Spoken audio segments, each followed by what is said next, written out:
The flavors of Vietnam is so diverse from north to south within 100 kilometers. So with the mountain and the beach within reach, the whole package is here.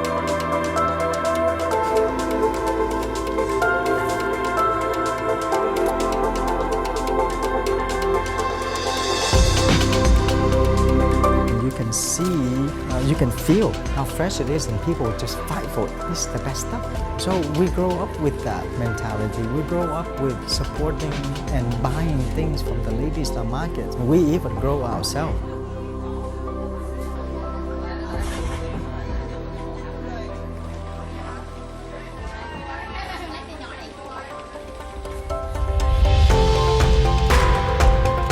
When you have fresh, incredible, and nutritional food, you want to share that to a family, to a members of the friends of the family, because that's nutritional stuff. You want to take care of that family, and that's in mentality of the Vietnamese in general. It's important to be proud of it. To proud to sell, proud to cook, and proud to share.